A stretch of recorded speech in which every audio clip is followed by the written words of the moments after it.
हमारे दो सहयोगी इस वक्त हमारे साथ में जुड़े हुए हैं। कमलजीत संधू भी हमारे साथ में हैं और आशीष श्रीवास्तव लखनऊ से भी हमारे साथ में जुड़े हुए हैं। आशीष, उत्तर प्रदेश के अलग अलग शहरों तक ये नेटवर्क अब देखा जा रहा है। इस नेटवर्क को नेस्तनाबूद करना सबसे बड़ी चुनौती है। अभी उत्तर प्रदेश में किस तरह की हलचल है?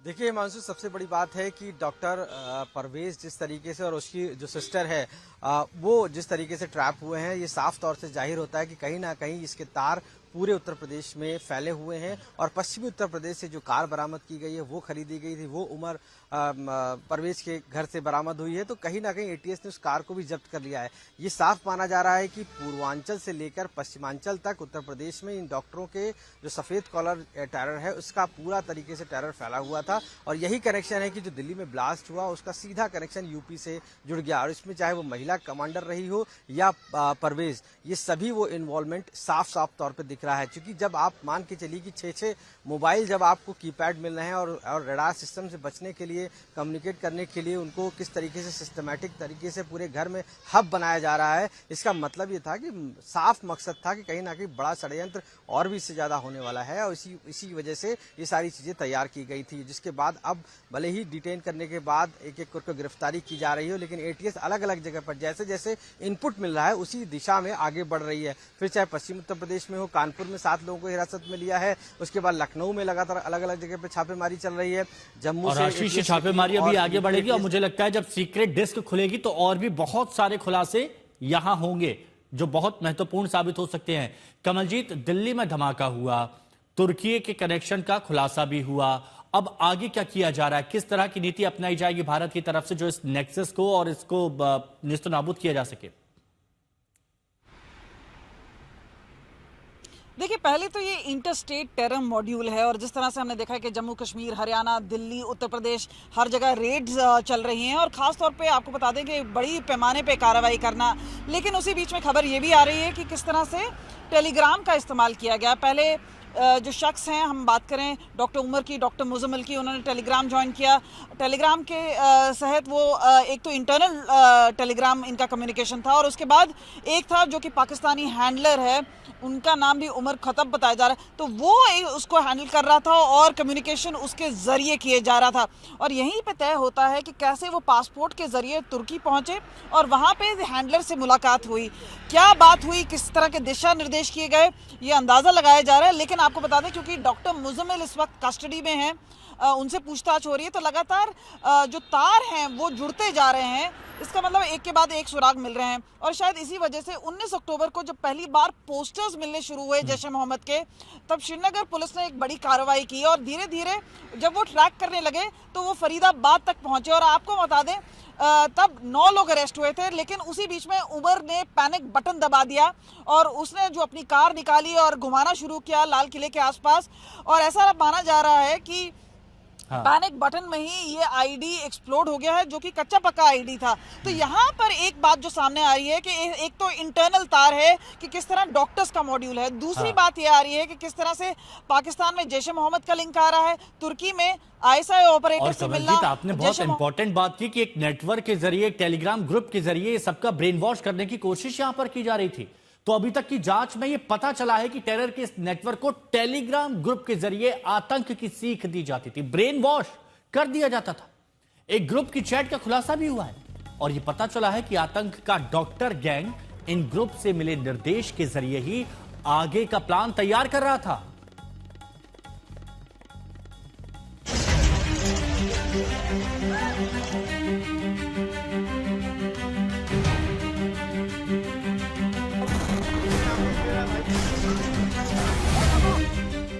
श्रीनगर से लेकर सहारनपुर तक, लखनऊ से लेकर फरीदाबाद, डॉक्टरों को आतंकी बनाकर टेरर का ऐसा नेटवर्क जिसका अंजाम हिंदुस्तान ने दिल्ली कार धमाके की शक्ल में देखा।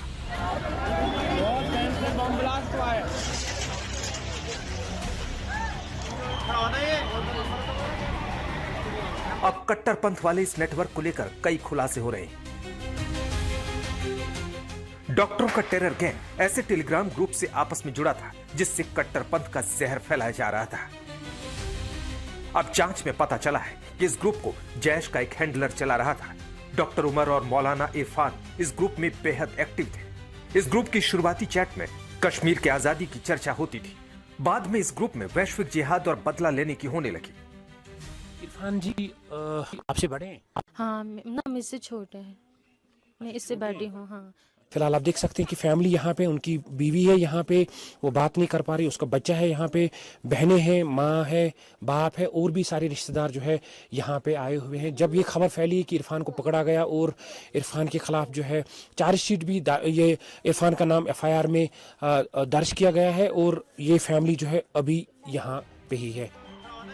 उधर टेलीग्राम के जरिए जिहाद और देश में धमाके के तार फरीदाबाद से गिरफ्तार डॉक्टर शाहीन से भी जुड़े हैं, क्योंकि डॉक्टर शाहीन से पूछताछ में पता चला है कि शाहीन और उसका भाई जैश-ए-मोहम्मद के सीधे संपर्क में थे। इनका टेलीग्राम पर सीक्रेट चैट ग्रुप था, जिसमें डॉक्टर परवेज के अलावा डॉक्टर मुजम्मिल और डॉक्टर आदिल भी शामिल थे। डॉक्टर शाहीन ने बताया है कि सभी डॉक्टर अल फलाह मेडिकल कॉलेज फरीदाबाद में साथ काम करते थे और काम के बाद आतंकी गतिविधियों पर चर्चा करते थे। लखनऊ के लालबाग के खंडारी बाजार की इन पतली गलियों तक भी अब आतंक की जांच की आंच आ चुकी है। तमाम लोग अब इन गलियों में चर्चाएं कर रहे हैं कि कौन सही कौन गलत और किस तरीके से नाम खराब हो रहा है गली का, इलाके का और लखनऊ का। बात करने के लिए हमारे साथ कुछ मौलवी हैं।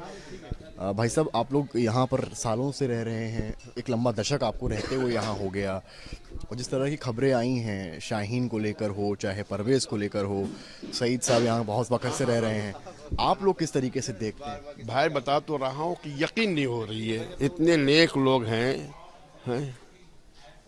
यकीन नहीं हो रही है बात।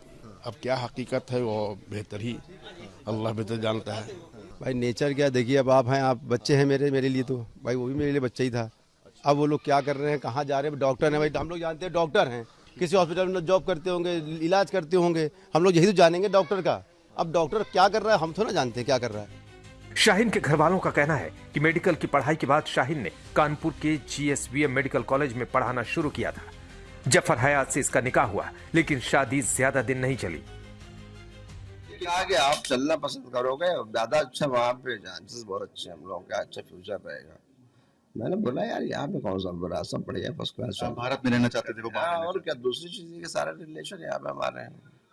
ये बताइए कि जो बातें सामने आ रही हैं कि रेडिकलाइज जो है वो किया गया, या जो तमाम इस तरीके की वो गतिविधियों में संलिप्त थी, आप इतने साल साथ में रहे, तब आपको ऐसा कुछ नहीं लगा? बिल्कुल नहीं, बिल्कुल भी नहीं था, ऐसा कुछ भी नहीं था। और हम लोग एक लिबरल लोग हैं, हम लोग पढ़े लिखे लोग हैं, सभी लोगों के बीच में हम लोग रहे हैं, कभी इस तरह कोई वैसा नहीं था हम लोगों का। लेकिन अब जो चीजें सामने आ रही है, क्या इसको देख के शौक लगता है आपको कि जिसके साथ थे इतना टाइम और इस तरीके की जो चीजें में कोई मतलब नहीं है, क्योंकि देखिए रिलेशन नहीं है, इमोशंस नहीं, तो शौक का कोई क्या सेंस, कोई मतलब नहीं। इतना साल गुजर गया है, जो हाल की बात होती तो शायद कोई शौक लगता। ये आपके बच्चे भी थे शाहीन के? 2 बच्चे। वो कहाँ हैं? मेरे पास है। आपके पास है? क्या उनको पता लगा जब इस बारे में? वो बहुत छोटे थे, वो एक 7 साल का था, एक 4 साल का था, उन लोग क्या पता लगेगा। फिर बाद में भी उनके, अब चूंकि उस एज में तो कुछ नहीं पता था, बाद में पता भी अगर लगा भी होगा तो मेरे से आज तक कोई बात नहीं है। उसके बाद से कभी इन्होंने अपने बच्चों से भी कांटेक्ट करने की कोशिश नहीं की? दोनों चैट्स की पड़ताल हो रही है और जांच एजेंसियां इनके एक एक कनेक्शन का पता लगा रही है। आज तक ब्यूरो।